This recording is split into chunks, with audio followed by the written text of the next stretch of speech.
Saludos a los amigos de Metro Puerto Rico. Nos encontramos con la epidemióloga Melissa Marzán. Hace varios minutos, la Organización Mundial de la Salud declaró el coronavirus, el COVID-19, como una pandemia para abundar, ¿verdad?, acerca de las medidas y algunas adicionales que debemos de tomar debido a esta categoría. Hemos decidido traer a la doctora Marzán y a modo de aclarar sus dudas también. Siéntanse bienvenidos a comentar en el live algunas preguntas que tengan para poder informarles. Bienvenida. Gracias, buenas tardes a todos. Buenas tardes. Esto ha creado, por lo menos por mi parte, un poco de confusión porque entendía que la organización había dicho que no iba a volver a catalogar, ¿verdad?, alguna epidemia, como algún virus como pandemia. ¿Cómo cambia esto, verdad? ¿Cómo cambia el panorama, ya que el coronavirus se considera como una pandemia ahora? Ok. Por pandemia, lo que nos referimos es que estas distintas transmisiones comunitarias que estamos viendo sostenidas en algunos países, pues va a seguir ocurriendo más allá de la frontera internacional. Esa es básicamente la definición. Y es un asunto para estos momentos bien estrictamente académico. Eso no necesariamente tiene un impacto en cuáles las medidas que se supone que sigamos realizando, por ejemplo, aquí en Puerto Rico. Así que básicamente, en muchas ocasiones la Organización Mundial de la Salud utiliza estos otros conceptos porque también de eso depende cuánta ayuda ellos le pueden dar a otros países. ¿Okay? Muchas veces este nivel de respuesta, pues hay algunos países que no tienen sistemas de salud a lo mejor acceso a todo el mundo o, ¿verdad?, son más débiles en ese sentido del acceso, así que un poco ese llamado es para darle apoyo a esas infraestructuras que van a necesitarlo para poder atender los casos En en sus Puerto países. Rico no tenemos casos confirmados todavía, solamente hay 5 casos sospechosos. Bajo investigación, Bajo que ese es el término correcto. Bajo investigación. Como comunidad, ¿verdad?, ¿qué debemos hacer para, ya que estamos en un estado de alerta, ¿no? ¿Qué medidas debemos de tomar? Sí, es bien importante que primero sepamos que durante las próximas semanas seguramente este va a ser el tema que va a ocupar los medios. Discusión. Así que también tenemos que aprender a manejar todo este nivel de información y seguir recomendaciones de organizaciones, por ejemplo, la Organización Mundial de la Salud, los CDC, el Departamento de Salud, porque al final del día quien va a tener el panorama de todo lo que está ocurriendo, por ejemplo, en Puerto Rico, van a ser ellos. Así que es bien importante seguir esas recomendaciones. Por otra parte, eso también implica de que la Organización Mundial de la Salud publicó la manera en que se va a atender esta emergencia, porque han definido 4 escenarios de transmisión y dependiendo del escenario de transmisión en su país, depende de cuál va a ser el tipo de respuesta. ¿Cuáles son esos escenarios de transmisión? Por ejemplo, el primer escenario de transmisión es el que nosotros tenemos ahora mismo en Puerto Rico, donde no tenemos casos. ¿Okay? No tenemos ningún caso identificado. Y básicamente ahora estamos viendo cómo estamos tratando de reforzar la vigilancia epidemiológica para poder identificar esos primeros casos y continuar la investigación en curso de quiénes fueron las personas que estuvieron en contacto con ese caso. Bajo ese primer escenario de transmisión, lo que estamos hablando es que nos toca a todos nosotros familiarizarnos con estas medidas de precaución universal, el lavado de manos con agua y jabón por 20 segundos, el desinfectante a base de alcohol a más del 60%, el distanciamiento social de al menos 6 pies de distancia, porque el virus se va a transmitir si usted tiene un contacto directo, cercano con la gente, porque las gotitas que nosotros emitimos cuando hablamos, estornudamos o nos reímos, esa gotita va a contener el virus y, ¿verdad?, y si entra en contacto con la otra persona, ya sea a través de la boca, la nariz o los ojos, pues comenzaría el proceso de Esa es la peculiaridad de este coronavirus, ¿no? El contagio que se propaga fácilmente, distintos a los otros coronavirus que habíamos visto en el Tienen pasado. el mismo modo de transmisión. Lo que estamos viendo es que en términos de cuán veloz es el virus para transmitirse, es mayor, contrario a otros virus de coronavirus que fueron el MERS y el SARS. Entonces, se nos ha dicho muchas veces que utilicemos hand sanitizer, ¿verdad? El gel para desinfectar, las medidas de lavarse las manos más de una ocasión Mantener diaria. las áreas de trabajo desinfectadas también. Ha creado también mucha duda el uso de mascarillas. ¿Son eficientes en el caso de la prevención del coronavirus? La mascarilla, que es la que regularmente se está viendo, es la mascarilla quirúrgica. Básicamente, esa mascarilla se utiliza si la persona está presentando sintomatología. ¿Okay? O sea, usted está tosiendo, por ejemplo. Y una manera de poder contener que el virus no llegue muy lejos a través de esa gotita es contenerlo a través de esa mascarilla. Así que es una recomendación para la persona que presenta síntomas. ¿Okay? Las otras, que son respiradores N95, que a veces he visto que están disponibles a distintas redes sociales, ese tipo de respirador está exclusivamente diseñado para profesionales de la salud de atención médico de respondedor de primera clase, ¿verdad? Me refiero a personas que van a estar en contacto en los escenarios clínicos con estos pacientes. Y para que ese respirador proteja a ese personal médico, regularmente los profesionales médicos tienen que pasar una prueba de ajuste. O sea, no cualquier persona puede utilizar ese tipo de respirador y lo va a proteger. Así que está honestamente diseñado para ese escenario en particular. Pero en el caso del coronavirus, ¿cuál es la mascarilla no sé, recomendada? ¿Puede ser una mascarilla de cirugía que están utilizando? Si uno presenta síntomas, ¿verdad? No, porque hemos visto gente que camina en la calle a través de los medios. Si usted no tiene ningún síntoma, en realidad eso no lo va a proteger. ¿Okay? Eso está diseñado para poder contener, para cuando una persona tenga el virus, tose, estornuda, pues esas gotitas no puedan llegar muy lejos y se mantengan en esa área. Aunque estemos en Puerto Rico con casos bajo investigación, siempre es bueno, ¿verdad?, la prevención en cuanto al lavado de manos, sí, el uso de hand sanitizer. ¿Qué medidas o qué uso diario debemos de tener para poder prevenir? Es importante que hoy estemos practicando con frecuencia lavarnos las manos por 20 segundos y no solamente echarnos agua y a veces que uno va rápido, ¿verdad? El lavado de manos correcto por 20 segundos. Importante, si usted se lavó las manos y tiene que cerrar la llave de la pluma, no lo puede hacer con la mano que se acaba de limpiar, ¿verdad? Sí. Habría que utilizar una servilleta para no tener otra vez el contacto con esa superficie. Así que esos son detallitos que podemos empezar a reforzar durante este tiempo.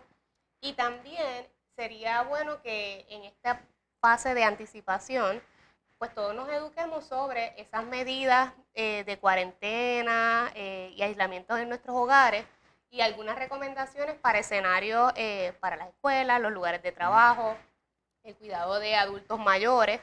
Y quisiera aprovechar esta oportunidad.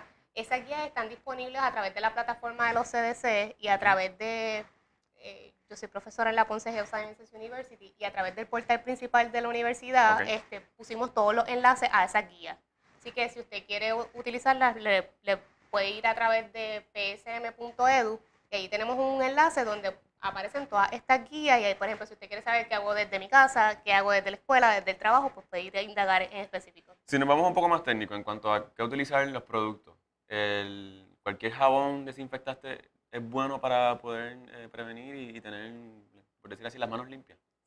Los jabones, ese es el rol del jabón, pero ¿verdad? Hay que tener cuidado porque a veces hay unos jabones que son como más loción. Y lo importante es que digan, por ejemplo, antibacterial, para eliminar virus y bacterias. Esa sería la indicación.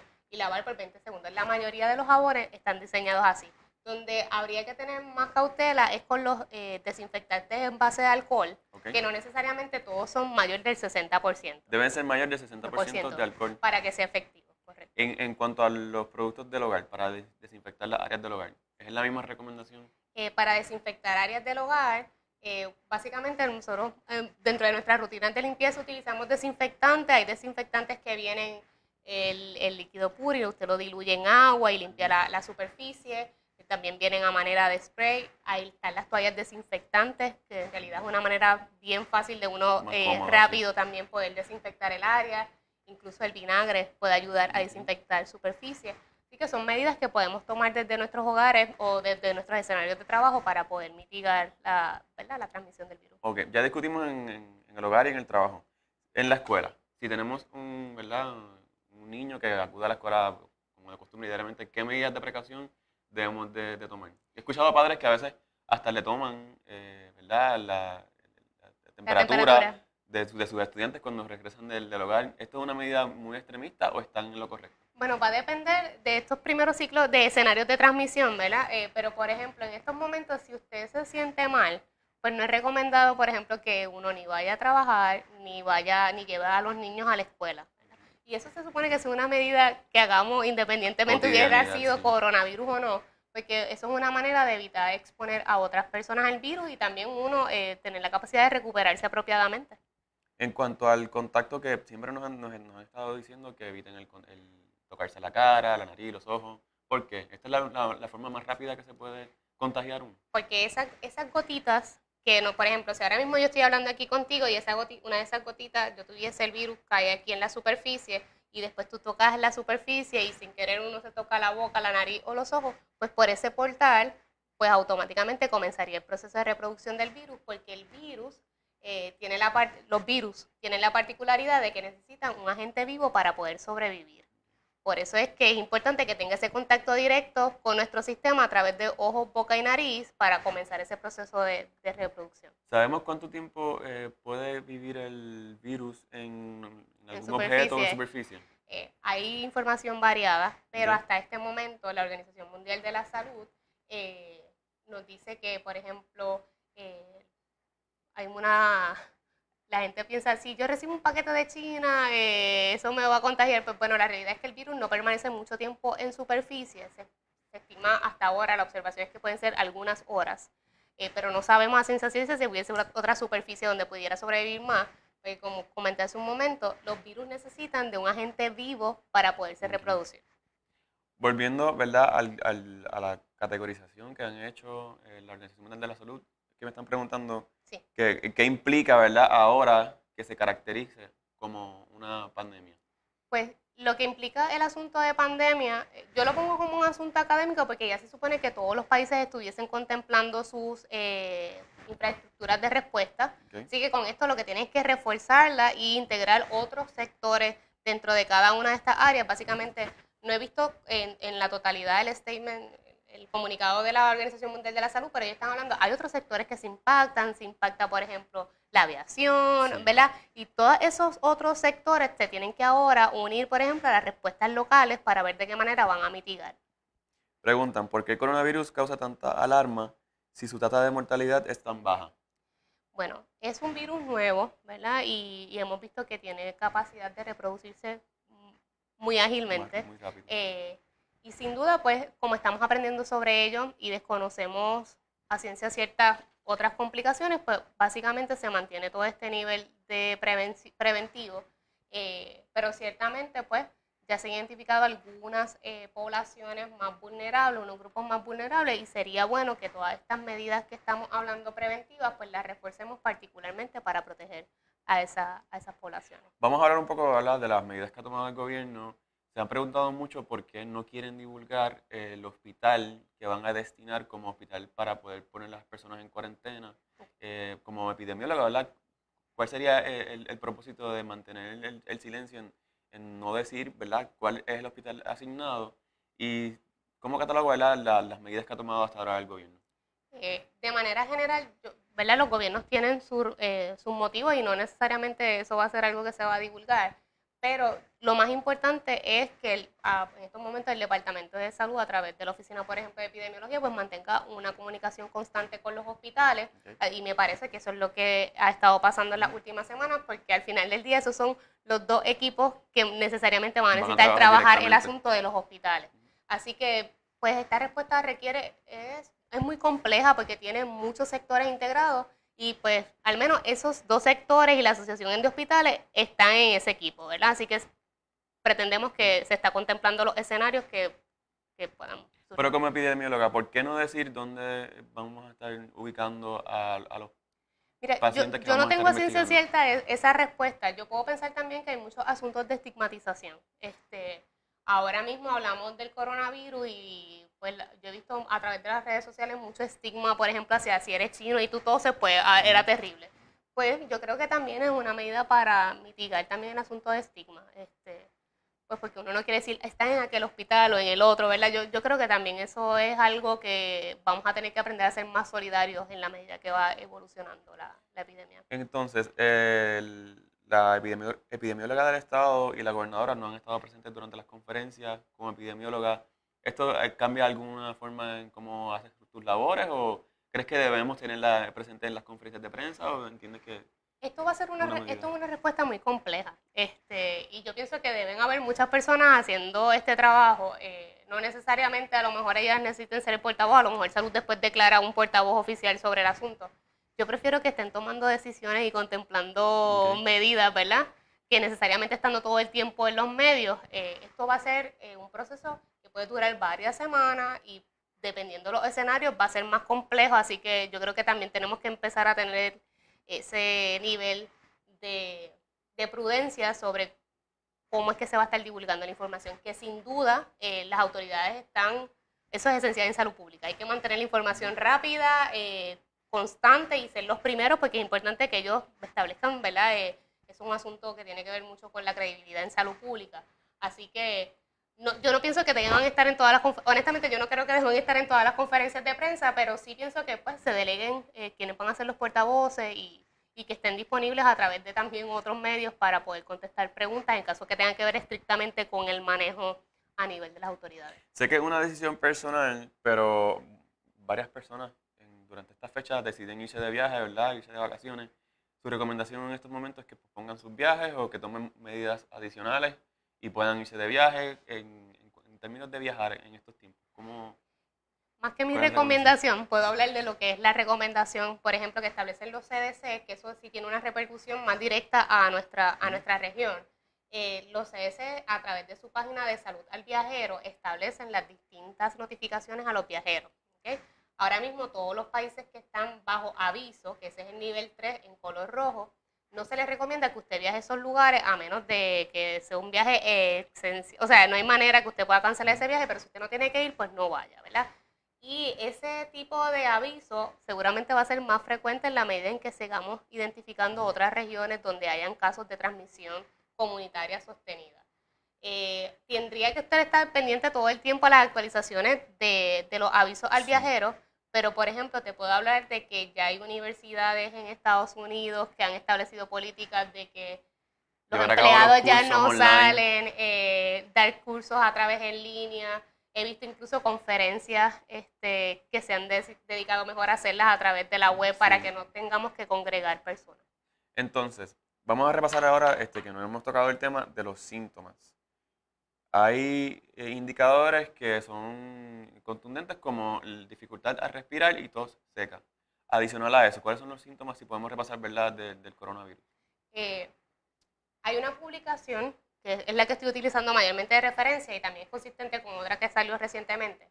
Ambas tuvieron una evaluación, una fue de 55,000 personas con coronavirus en China, la otra fue de 44,000. O sea que estamos hablando de que es una muestra completa y eso nos ayuda a tener un panorama mejor, porque en epidemiología no podemos generalizar con el árbol, ¿verdad? Necesitamos ver el bosque. Y así que ese tipo de datos nos ayuda a facilitar ver la epidemiología descriptiva. El síntoma más prevalente es la fiebre. Casi el 90% de las personas que presentaron sintomatología fue fiebre. ¿Fiebre de cuánto? Más de lo que es los 100 grados. Más de 100. Importante y fue de los primeros síntomas en que las personas comenzaron a presentar. El segundo síntoma más prevalente fue el de la tos seca. ¿Okay? Así que básicamente esas son dos primeras señales que ya uno debería pues comenzar a hacer su propia evaluación y determinar si uno llama al médico y hacer esa consulta. También está la dificultad respiratoria. Algunos casos han tenido secreción nasal.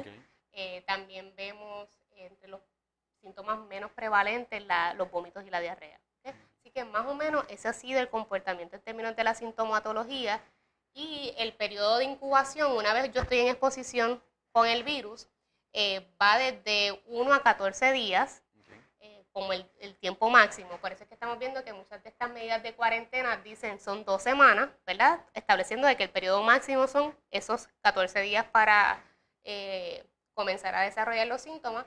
Pero en promedio, una persona que estuvo expuesta al virus va a comenzar a presentar esos síntomas entre 5 a 6 días de la exposición. Entonces, si yo tengo fiebre, por ejemplo, me da fiebre esta noche, ¿debo esperar a mantener la fiebre por varios días con dificultad al respirar o hay un patrón que podemos notar? No hay un patrón a ciencia cierta y eso va a depender también de características individuales. Seguramente no se comporta igual si uno tiene una condición preexistente, el grupo de edad, ¿verdad? Hay muchas otras variables. Por eso es que es importante, si usted comienza a presentar estos síntomas, pues haga una consulta con su médico primario. Se sugiere que para este escenario, pues primero haga una consulta vía telefónica, así que este es un buen momento para verificar cuál es el teléfono de mi proveedor, cómo se va a atender la situación si yo necesito hacer una consulta telefónica. Y pues, ¿quién mejor que su proveedor primario que conoce su historial para determinar los pasos a seguir? Sé que no estás directamente vinculada a la rama, ¿verdad?, de la psicología o el trabajo social, pero al estar bombardeado de tanta información acerca del virus y ahora declararse pandemia, puede causar un poco de pánico dentro de la población para, ¿verdad?, intentar de no ser tan alarmistas. ¿Cómo podemos, ¿verdad?, conversar con nuestros familiares o tal vez en nuestra comunidad para que no cause tanta alarma? Mira, para dar un ejemplo, hace unos meses, un poco más de 2 meses atrás, teníamos que hablar con nuestros familiares de cuál era el punto de encuentro en un terremoto, En caso de un ¿verdad? terremoto, Y exacto. estábamos anticipando cómo trabajar una situación como esa. Pues hoy estamos también en un escenario donde tenemos que comenzar a tener estas conversaciones con mis familiares. Por ejemplo, si el niño se enferma, ¿quién lo va a cuidar? Porque no sería, ¿verdad? No es recomendado que entonces lo cuide una persona adulto mayor, porque puede tener más complicaciones. Así que tenemos que comenzar a hacer ese plan familiar anticipando el evento. Y sobre lo que comentas, quisiera hacer en la parte, la Organización Mundial de la Salud pide a los medios de comunicación que sean aliados de la salud pública, ¿verdad? Y ser aliados de la salud pública es llevar un mensaje que sea educativo, informativo y no necesariamente pues darle noticias a las personas que los vayan a poner en un nivel de histeria o alarma, porque no, eso no es necesario. Lo que necesitamos es que todos conozcamos estas medidas preventivas que hemos visto que funcionan para disminuir y mitigar los casos del coronavirus. ¿Okay? Todos tenemos un rol protagónico en esta situación, tanto a nivel individual como en nuestras comunidades, escuelas, iglesias, trabajo, a nivel, como lo estamos viendo también, del gobierno. Todos tenemos un rol, ¿verdad? Y yo creo que en la medida en que vayamos conociendo cuál es ese rol y seamos proactivos, pues estamos fomentando la salud pública y viendo la prevención como una alternativa que no necesariamente es un modo que nosotros estemos familiarizados. Así que, independientemente, ¿verdad?, de la edad que tengan los niños o en el hogar, me comentas que es un buen momento para dialogar, ¿verdad?, las medidas de Sí, seguridad nuestros que debemos de planes. Y tomar. por ejemplo, comentaba las guías, hay una guía específica para el hogar. Si uno está enfermo y se tiene que quedar en aislamiento en el hogar, porque el 80% de los casos de coronavirus, los datos sugieren de que van a ser leves o moderados, así que no necesariamente usted necesita estar en una institución hospitalaria. Si usted tuviera que quedarse en su casa, hay unas recomendaciones, por ejemplo, tratar de diseñar un cuarto donde solamente va a estar esa persona, un baño que solamente va a utilizar esa persona. O sea, hay algunas medidas que podemos tomar desde nuestro hogar y por eso es que este es un buen momento para empezar a revisar esas recomendaciones y que nosotros creemos nuestro propio plan familiar. Volviendo al tema de las prácticas que debemos tomar, de su conocimiento, ¿cuáles son las prácticas que siempre fallamos, las erróneas? Me estaba comentando que el hecho de lavarse las manos y coger un papel toalla, ¿verdad?, para cerrar la llave que se estaba lavando la mano, a veces uno, ¿verdad?, se descuida.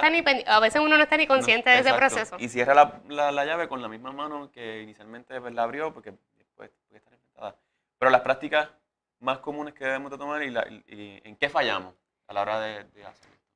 Cosas que debemos estar practicando. ¿Cómo nos vamos a saludar de lejos? ¿Verdad? Yo sé que somos una cultura que nos encanta darnos besos y abrazos cuando nos vemos, extendemos la mano, pero este es un buen momento para practicar otras formas de saludarnos.